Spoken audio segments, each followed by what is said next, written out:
നഗരസഭയിൽ വൻപൻ ട്വിസ്റ്റ്. പാലായിൽ സ്വന്തം ചെയർമാനെ പുറത്താക്കി കേരള കോൺഗ്രസ്. UDF സ്വതന്ത്ര അംഗത്തിന്റെ അവിശ്വാസ പ്രമേയം പാസ്സാകുകയായിരുന്നു. UDF അംഗങ്ങൾ വിട്ടുനിന്നു. 14-0 എന്ന നിലയിലാണ് വോട്ടിംഗ് നടന്നത്. ശ്രീജിത്ത് ചേരുന്നു വിവരങ്ങളുമായി. ശ്രീജിത്ത്, സ്വന്തം പാർട്ടിക്കുള്ളിലെ ചേരിപ്പോര് വലിയ തരത്തിലേക്ക് പോകുന്ന സാഹചര്യം, ഇതുവരെ കാണാത്ത തരത്തിലുള്ള ഒരു രാഷ്ട്രീയ സാഹചര്യത്തിലേക്കോ കേരള കോൺഗ്രസ് എമ്മിന്റെ നീക്കങ്ങൾ ഏത് തരത്തിലായിരുന്നു? വിവരങ്ങൾ.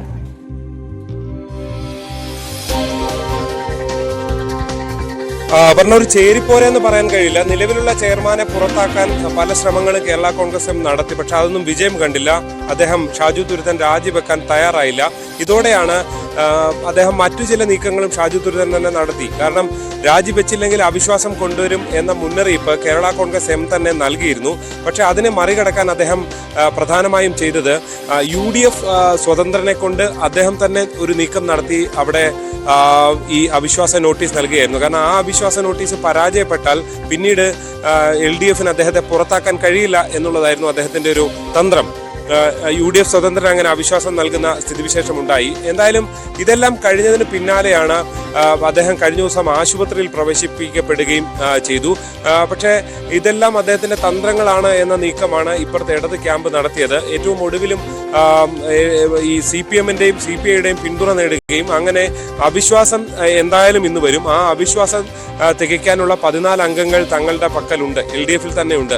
അതുകൊണ്ട് തന്നെ ഷാജു തുരുത്തൻ മാറി നിന്നാൽ പോലും ഫലത്തിൽ ഷാജു തുരുത്തിനെ പുറത്താക്കുന്ന നിലയിലേക്ക് കാര്യങ്ങൾ എത്തിക്കാൻ കഴിയുമെന്നുള്ള ആത്മവിശ്വാസം അവർക്കുണ്ടായിരുന്നു. അതുകൊണ്ട് ഒന്നുകിൽ രാജിവെക്കാൻ ഷാജു തുരുത്തിന് അന്ത്യശാസനം നൽകിയിരുന്നു. പക്ഷെ അദ്ദേഹം 11 മണി വരെയും രാജിവെക്കാൻ തയ്യാറായില്ല. തുടർന്ന് അവിശ്വാസ പ്രമേയം സഭയിൽ വന്നപ്പോൾ, ഈ നഗരസഭാ കൗൺസിലിൽ വന്നപ്പോൾ അതിനെ പിന്തുണയ്ക്കുകയായിരുന്നു. UDF അംഗങ്ങൾ പൂർണ്ണമായി ഈ അവിശ്വാസം കൊടുത്ത മുഴുവൻ ആളുകളും വിട്ടുനിന്നു എന്നുള്ള കൗതുകവുമുണ്ട്.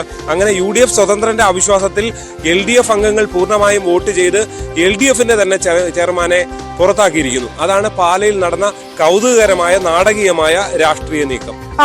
ജോസ് കെ മാണി അടക്കമുള്ള നേതാക്കന്മാരൊക്കെ ഈ വിഷയത്തിനകത്ത് ഇടപെടൽ നടത്തിയതാണെന്നുള്ള സൂചനകളൊക്കെ ഉണ്ടായിരുന്നു. അപ്പോഴും ചെയർമാൻ വഴങ്ങിയില്ല. ഇത് പാർട്ടിക്ക് ഒരു നാണക്കേടുണ്ടാക്കി എന്നുള്ളൊരു വിലയിരുത്തൽ കൂടി ഇതിനകത്തില്ലേ?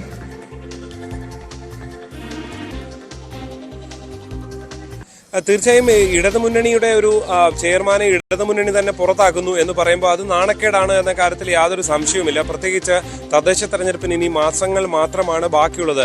ആ ഘട്ടത്തിൽ ഇങ്ങനെ ഒരു നടപടിയിലേക്ക് ഇടതുമുന്നണിക്ക് കടക്കേണ്ടി വന്നു എന്നുള്ളതാണ്. പക്ഷേ ഒരു തരത്തിൽ രാഷ്ട്രീയമായി അവർ വിജയിക്കുന്നത് ഇപ്പോൾ UDF സ്വതന്ത്രന്റെ പിന്തുണയാണുള്ളത്. UDF കൊടുത്ത പിന്തുണ എന്ന നിലയിൽ വ്യാഖ്യാനിച്ചാൽ പോലും UDF സ്വതന്ത്രന്റെ പിന്തുണയാണ് എന്നുള്ളത് അവർ പറയുന്നു.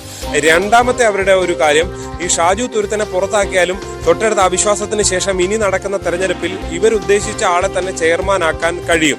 അങ്ങനെ ഏതെങ്കിലും ഒരു വ്യക്തിയുടെ ഒരു സമ്മർദ്ദത്തിന് വഴങ്ങേണ്ടതില്ല എന്നുള്ള LDF തീരുമാനത്തിലേക്ക് അവർ എത്തുന്ന നിലയാണുള്ളത്. പക്ഷെ പാലയിൽ പലതരത്തിലുള്ള രാഷ്ട്രീയ നീക്കങ്ങൾ മുൻപ് നടത്തിയിട്ടുള്ളതാണ്. ബിജു പുളിക്കകണ്ടത്തെ പോലുള്ളവരെ പാർട്ടി ഇടതുമുന്നണിയിൽ നിന്ന് പുറത്താക്കിയ രാഷ്ട്രീയ നാടകങ്ങളും എല്ലാം നമ്മൾ കണ്ടിട്ടുള്ളതാണ്.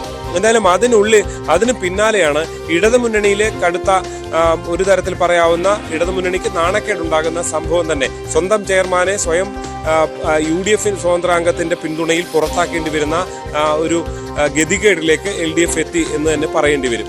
അപർണ.